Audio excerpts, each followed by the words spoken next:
साथियों नमस्कार। जैसे में आटा प्लांट विजिट करने के बाद आटा को किस तरह से तैयार किया जाता है, आधुनिक तरीके से आटा को जो तैयार करके पूरे इंडिया में सप्लाई किया जाता है आरसीएम के माध्यम से, आज इसके बारे में आटा को के बारे में डिटेल से बताने के लिए एक्सपर्ट के बीच में हूँ और सर बताएंगे कि आटा आरसीएम आटा का क्या खासियत होता है, सर बताएंगे।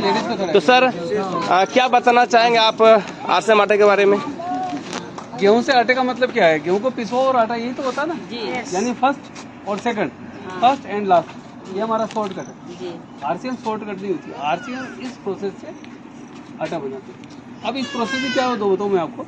गेहूं में दो प्रकार की इम्प्योरिटी होती है, ऑर्गेनिक इम्प्योरिटी और नॉन ऑर्गेनिक। ऑर्गेनिक इम्प्योरिटी का मतलब गेहूं के पौधे के डंठल वगैरह आ गए, कच्चे गेहूं जिनको थोते गेहूं बोलते हैं, अध पके गेहूं जिनमें गेहूं में कोई न्यूट्रिशन वगैरह नहीं होता है, कोई गेहूं टूट जाता है उसके बाली की हस्क, इनको अलग से निकाल लिया जाता है। अब आपका आता है नॉन ऑर्गेनिक इम्प्योरिटी, जिसमें कंकर पत्थर मिट्टी वगैरह निकाल ली जाती है। इस प्रोसेस में एक मडबोल होती है, मिट्टी की डली, वो खेतों में पौधों की जड़ों के साथ में आ जाती है, वो इस प्रोसेस से नहीं निकल पाती है, क्योंकि इस मिट्टी की डली की जो डेंसिटी होती है गेहूं के बराबर होती है। तो मशीनें क्या करती है, उसको एक्सेप्ट कर लेती है, उसको रिमूव नहीं करती है। उसको निकालने के लिए गेहूं की रबिंग होती है, रबिंग करने से मिट्टी की डली टूट जाती है और डस्ट में बदल जाती है, तो डस्ट को अलग से निकाल लिया जाता है। गेहूं आपका बिल्कुल साफ सुथरा हो गया। परंतु गेहूं के बीच में एक डीप लाइन होती है, गेहूं देखा हुआ डीप लाइन होती है, उस डीप लाइन में जो ये डस्ट होती है वो आके ऐसे अटक जाती है। उसको निकालने के लिए हम गेहूं को एक नीडल मशीन बनाते हैं। नीडल मशीन में जब गेहूं रोटेट होता है तो नीडल क्या करेगी, जब भी इसके कांटेक्ट में आती है तो इसको यहाँ से झाड़ के ये इस प्रकार का निकाल लेती है। ये दोनों में कलर डिफरेंस इसी बात का है, मडबोल की रस्सी का कलर है और ये इसका जड़ा हुआ कलर है। गेहूं आपका पूरी तरह से साफ सुथरा हो गया। लेकिन गेहूं आपका स्टोर कहाँ था? मंडियों में था, वेयर हाउस में, किसान के घर पे, व्यापारी के घर पे, यही तो था ना। तो वहाँ किसी ने चूहों की चौकीदारी की क्या? नहीं की। तो चूहे ने अपनी गंदगी कहाँ फैलाई? गेहूं में। कोई पक्षी आया यहाँ से दाना उठाया यहीं पे बीट कर गया, गंदगी कहाँ है? कोई पल्लेदार जाएगा, जूते खोल के जाएगा, जूते पहन के जाएगा, जूते पहन के जाएगा, तो गली मोहल्ले की गंदगी जूतों में और जूते की गंदगी गेहूं में। मंडी में बड़े बड़े ढेर होते हैं, रात को चौकीदार सो जाता है, उस ढेर के ऊपर कुत्ते बिल्ली घूमते हैं। आपको बुरा तो लगेगा लेकिन वास्तविकता है ना। तो कुत्ते बिल्ली अपनी गंदगी कहाँ करेंगे? गेहूं में। यानी गेहूं आपका दूषित हो गया है, इसको साफ करने की कोई मशीन भी नहीं है, इस गंदगी को साफ करने की कोई मशीन नहीं है। गेहूं आपका दूषित हो गया, हमारे पास सिर्फ एक ऑप्शन है, पानी। पानी में गेहूं को धो के गंदे पानी को ड्रेन कर लिया जाता है, साफ सुथरा गेहूं हम उसको स्टोर कर देते हैं 8 घंटे के लिए। 8 घंटे तक स्टोर इसलिए करते हैं, यदि किसी सीड में एक बार पानी लग जाए तो सीड अपने आप में जर्मिनेशन करता है, कोई भी सीड जर्मिनेशन करेगा। तो गेहूं भी क्या करेगा, 8 घंटे के अंदर अपना जर्मिनेशन का प्रोसेस स्टार्ट करेगा। तो उस प्रोसेस में क्या करेगा, गेहूं एनवायरनमेंट से नाइट्रोजन लेगा और अपने आप में फोलिक एसिड बनेगा। जब 8 घंटे के बाद में जब इसका जर्मिनेशन का काम पूरा हो चुका होता है तो हम इसको ग्राइंडिंग के लिए भेज देते हैं। ये ग्राइंडिंग का टॉप है और ये है बॉटम। टॉप फिक्स रहता है और बॉटम रोटेट होता है, इसी के बीच में गेहूं आता है, पिसता है और आटा बनता है। ये जो बीच में होल नजर आया है, इसमें गेहूं और एयर आती है और यहाँ से आटा और एयर बाहर निकलती है। जब कंप्लीट एयर गेहूं के साथ में आएगी और आटे के साथ एयर बाहर निकलेगी तो आपका कोल्ड प्रोसेस से आटा बनना स्टार्ट हो गया, क्योंकि इस रबिंग के दौरान जो भी गर्मी बनती है उसको हवा उसको ठंडा कर देती है।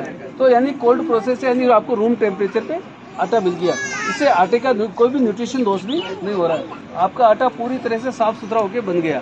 कोई आपको कंफ्यूजन यहाँ तक नहीं। आपने कोई गलती तो नहीं की? गलती कर दी आपने, आपने गलती क्या की? ये देखो आप स्टोन पे लेके छोटे छोटे खड्डे नजर आ रहे हैं, खड्डे नजर आ रहे हैं। तो ये स्टोन की रबिंग हुई तो ये स्टोन घिसा कि नहीं घिसा? पत्थर घिसा है तो इसकी डस्ट बनी होगी, इसकी डस्ट बनी होगी पत्थर की घिसावट। तो वो कहाँ गई? आटे में आ गई। तो आपने इतना सब कुछ निकाला, आटे में क्या डाला आपने? फिर पत्थर डाल दिया। फिर निकालो इसको, निकालना तो पड़ेगा ना। चलो अब इस पत्थर पे, इसकी नेचर पे आ जाइए। जो आपको ये पत्थर नजर आ रहा है, ये पत्थर नहीं है, एक सैंड है। क्या है? सैंड, रेत। रेत कौन सी है? जिस रेत में आयरन की मात्रा यानी लोह तत्व है, वो वाली रेत को हमने सेलेक्ट किया और उसी को कंप्रेस करके पत्थर बनाया है। यदि इस रेत में लोह तत्व है तो इसकी डस्ट में भी तो लोह तत्व होगा, है ना। तो उस लोह तत्व को निकालने के लिए सबसे अच्छा तरीका है मैग्नेट, चुंबक, है ना। तो यहाँ से जो भी आटा निकलता है हम उसको मैग्नेटिक फील्ड से निकालते हैं। मैग्नेटिक फील्ड क्या होता है?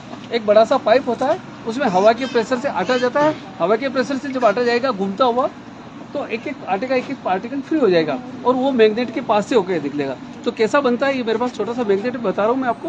ये देखिए मैग्नेट को मैंने कपड़े का कवर कर दिया, ऐसा ही मैग्नेट कपड़े के कवर में रहता है, इस प्रकार से बड़ा होता है, उस पाइप के बीच में होता है। जब आटा घूमता हुआ एक एक पार्टिकल घूमता हुआ जाएगा और इसके पास से निकलेगा तो ये इसके डस्ट को क्या करेगा, मैग्नेट क्या करेगा, खींच लेगा, अपने आप खींच लेगा और बाकी के आटे को फ्री कर देगा।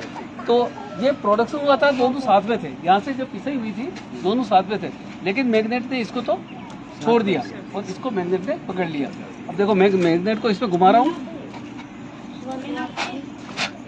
कुछ भी नहीं है।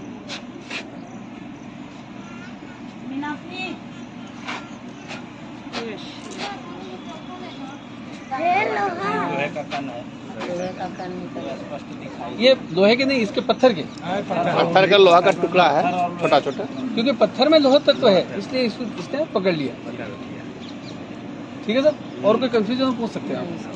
तो इस तरह से करने से न तो उसमें लोहे का डस्ट नहीं जाएगा। हाँ, पत्थर की डस्ट नहीं जाएगी, पत्थर की, लोहा शब्द आप हटा लीजिए, पत्थर की डस्ट नहीं जाएगी। पत्थर की, हाँ, लोहा तत्व तो आपको इसलिए बताया कि ये मैग्नेट क्यों काम करेगा, कब काम करेगा, जब सैंड में लोहा तत्व होगा तो ही मैग्नेट काम करेगा। यदि सैंड में लोहा तत्व नहीं है तो आपका मैग्नेट काम ही नहीं करेगा। हाँ।